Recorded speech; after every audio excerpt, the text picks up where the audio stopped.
हम किस तरह का समर्थन देंगे तब? हम किस तरह का समर्थन दे सकते हैं उस समय? हम किस तरह का समर्थन? बस इस समय इतना ही कहना चाहूंगा, पीओके से आवाज उठेगी, मुझे पक्का विश्वास है। और पीओके के बारे में तो फर्म कन्विक्शन के साथ मैं कहना चाहता हूं, था, है और रहेगा।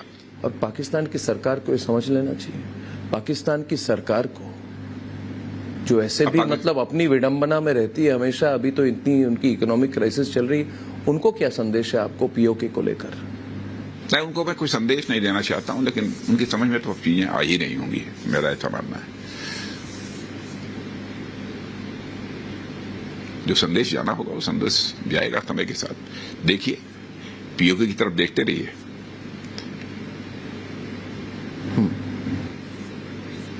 इस समय इतना ही? इस समय इतना ही? हाँ, बिल्कुल इस समय इतना ही।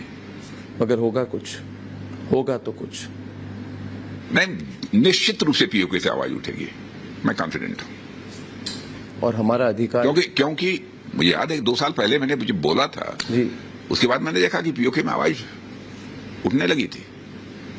मैं जिस तरीके से राशन के लिए मारामारी पाकिस्तान में हो रही है, डेली वायरल क्लिप्स हो रहे हैं एक दूसरे को, और यहाँ जो है हर मंथ 5 किलो फ्री राशन सारे 80 करोड़ लोगों को भारत में मिल रहा है। बिल्कुल, ये हमारे प्रधानमंत्री कर रहे हैं जी। तब स्वाभाविक है कोई देखेगा तो अंतर समझ में आएगा।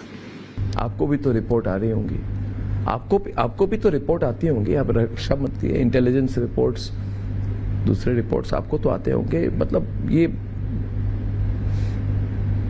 राजनाथ जी, ये ऐसी चीज है, ऐतिहासिक कदम, ये ऐतिहासिक कदम तो होना चाहिए ना। कोई भी चुनाव के पहले मैं तो उन्हीं चीजों पर बात करूंगा। और आपको मैं बता दूं कि प्रधानमंत्री जी से मैंने बात की थी, और एक बात तो प्रधानमंत्री जी की जो कहते हैं वो करते हैं।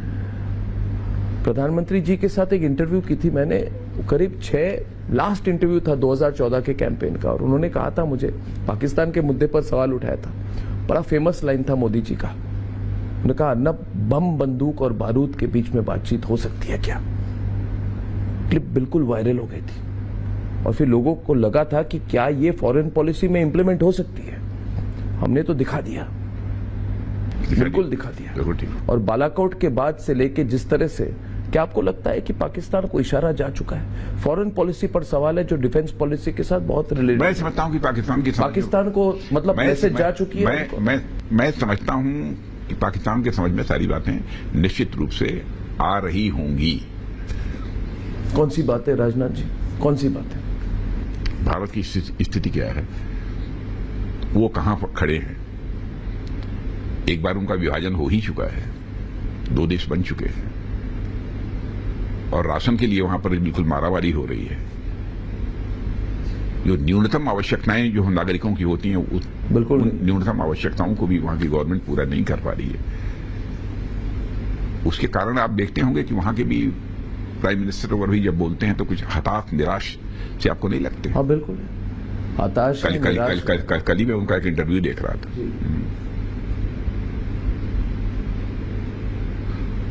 और मैं कहना चाहता हूं कि बस वो भी, पाकिस्तान भी ये सब आतंकवाद का सहारा लेना बंद करे।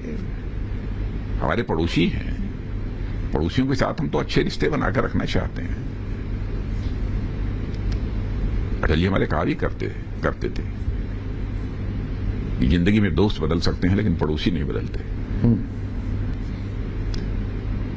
हर पड़ोसी के साथ हम अच्छे रिश्ते बनाकर रखना चाहते हैं, लेकिन पीओके हमारा था, है और रहेगा। राजनीतिक स्तर पर क्या आपको लगता है कि अगर चुनाव के नतीजे के आधार पर फॉरेन पॉलिसी बदल सकती है? जैसे जिस तरह से आपने नींव बनाई है चीन के साथ, अब दोनों तरफ से बिल्डअप हो रहा है। एक बहुत बड़ा, आप रक्षा मंत्री है, एक आरोप आप पर है, और इस पर खुलकर कहे, क्योंकि जितने हमारे लोग हैं ना, ये जानना चाहते हैं कि इसमें आधार क्या है। आजकल एक नया ट्रेंड बन चुका है वायरल वीडियो। ये विदेश में बैठकर लोग वायरल वीडियो बनाते हैं, अरे लद्दाख चला गया, कश्मीर घाटी चली जाएगी, भूटान चली गई, हमारे पड़ोसी देश हमारे साथ काम नहीं करना चाहते, चीन में घुस गया, चीन श्रीलंका में घुस गया, कहीं नहीं घुस गया, और भारत की 1 इंच जमीन पर कोई कब्जा नहीं कर पाएगा। तो आप क्या बात करते हैं आप? और इस समय मैं कुछ ज्यादा बात नहीं करना चाहता हूं, क्योंकि इस समय नहीं, करना जरूरी है। नहीं, देखिए, राजनाथ जी करना जरूरी है कि इन सब चीजों पर क्लैरिफाई करना बहुत जरूरी है। वही मैं क्लैरिफाई कर रहा हूं। मैं आपको एक बात सॉरी इंटरप्ट कर रहा हूं। जितने हमारे दर्शक हैं, जितने वोटर हैं, वो जब जाते हैं ना वोट कास्ट करने, तो उनके मन में राष्ट्रीय सुरक्षा बहुत बड़ा मुद्दा है। ये कोई म्युनिसिपैलिटी की चुनाव तो है। वो ठीक है, बिल्कुल सही, होना भी चाहिए। आपसे नहीं पूछूंगा तो किससे पूछूंगा मैं? आप बताइए मुझे। जिसके अंदर भी सेंस ऑफ नेशनल प्राइड है, राष्ट्रीय स्वाभिमान का भाव जिसके अंदर भी है, स्वाभाविक है उसके देश की सीमाओं की रक्षा की चिंता होगी ही। लेकिन मैं देशवासियों को आश्वस्त करना चाहता हूं कि देश की सीमाओं की सुरक्षा को लेकर वो पूरी तरह से आश्वस्त रहें। कहीं पर कोई शंका करने की कोई जरूरत नहीं। लद्दाख में हुआ क्या है? मैं लद्दाख में हुआ, देखिए, बहुत अब ऐसा है ना कि सार्वजनिक रूप से नहीं बोला जा सकता कि क्या हुआ है। जितना बोल सके कोई परिवार देख रहा है प्रोग्राम, कोई देख रहा है, वोट करने जाएंगे। भारत और चाइना के बीच अच्छे माहौल में इस समय बातचीत हो रही है। जब बातचीत का सिलसिला चल रहा हो, ठीक तरीके से चल रहा हो, अच्छे माहौल में चल रहा हो, तो मैं समझता हूं कि मुझे ज्यादा टिप्पणी नहीं करनी। बातचीत का सिलसिला लेकिन मैं यह स्पष्ट कर देना चाहता हूं कि भारत की सुरक्षा के साथ जी किसी भी सूरत में भारत कंप्रोमाइज नहीं करेगा। क्या वो हमारी जमीन पर कब्जा कर रहे हैं, कर सकेंगे? जो था, जब किया था तो किया था। पिछले बीती बातों की यहां क्यों चर्चा कर रहे हैं?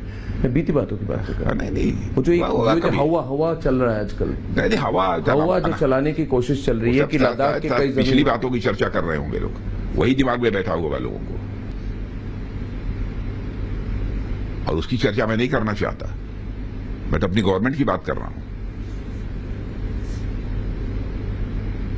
तो लद्दाख में जो आंदोलन करने की कोशिश हो रही है, कौन आंदोलन? ये कोई आंदोलनकारी वहां पे बैठे हुए हैं, रात को वहां पे फास्टिंग। आंदोलन समाप्त हो गया।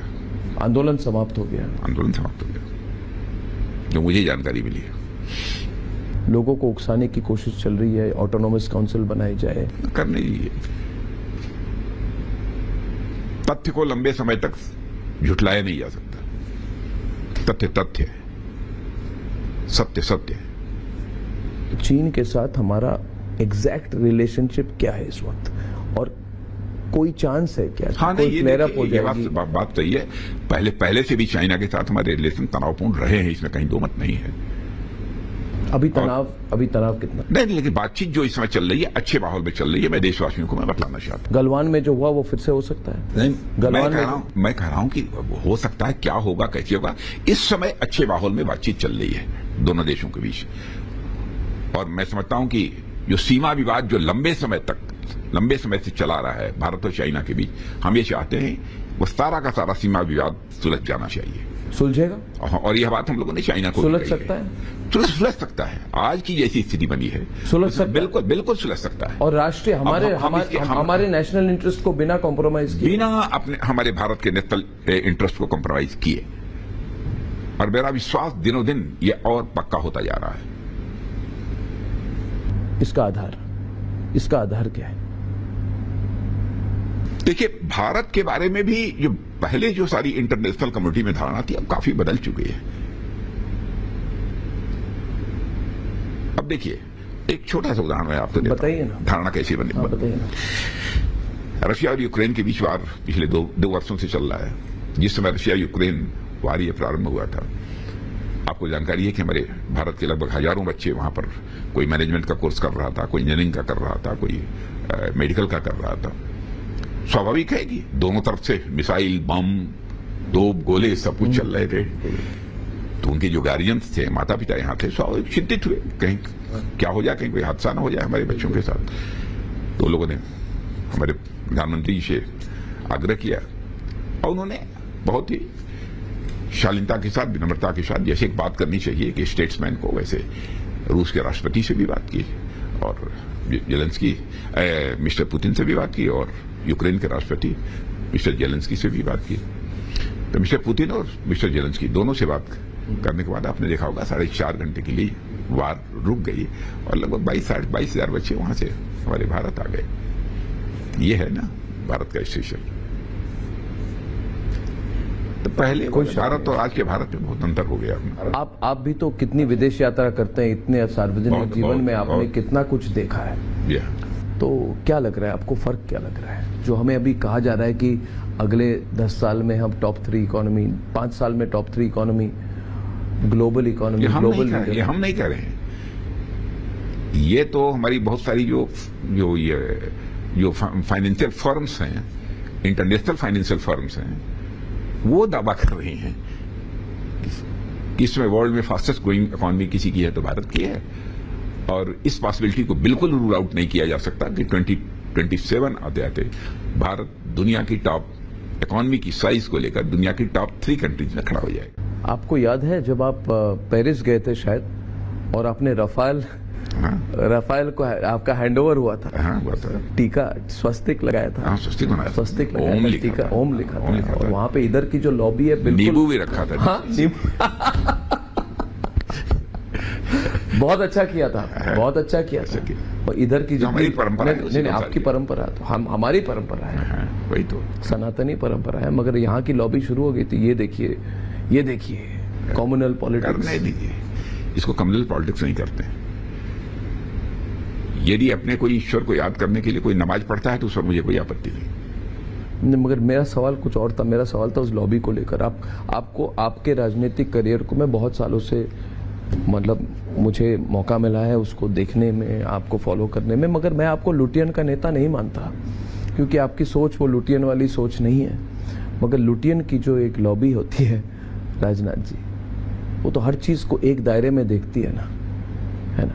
तो अभी भारत जिस दिशा पे जा रही है, हर चीज पे शंका, डाउट, ईवीएम हो, कुछ भी हो, और अग्निपथ को लेकर मेरा सवाल, अगला सवाल ये है, यही लुटियन की लॉबी अग्निपथ स्कीम पर जो मन में आए बोल रहे, लोगों के बीच में जाकर कह रही है कि आप अग्निपथ मत बनिए, आप वर्दी मत पहनिए, आप देश की सेवा मत करिए, आपकी लाश वापस आ जाएगी मगर सरकार आपको नहीं मानेगी। आपने देखा होगा, दुख तो होता होगा आपको, क्योंकि कितनी कोशिश आपने की है। क्या इसका प्रभाव हुआ है हमारे युवकों पर? बिल्कुल नहीं। इसका प्रभाव क्या हुआ है? और इस पर थोड़ा सा आप खुलकर बोले, क्योंकि मैं खुल के बोलना चाहता हूं। इस पर आप जरा डिटेल में बोले कि अग्निपथ स्कीम को लेकर सच्चाई क्या है। मैं समझता हूं अग्निपथ की हमारी जो योजना है उसको लेकर जो एक गलतफहमी लोगों के अंदर पैदा करने की कुछ लोगों के द्वारा कोशिश की जा रही है। लेकिन मैं उनसे विनम्र अनुरोध करना चाहता हूं कि सुरक्षा से जुड़े हुए सवालों पर राजनीति नहीं की जानी चाहिए।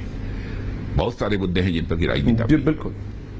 और दूसरी 18 वर्ष की आयु में उनका सिलेक्शन होता है जी। 4 वर्ष तक वो रहेंगे,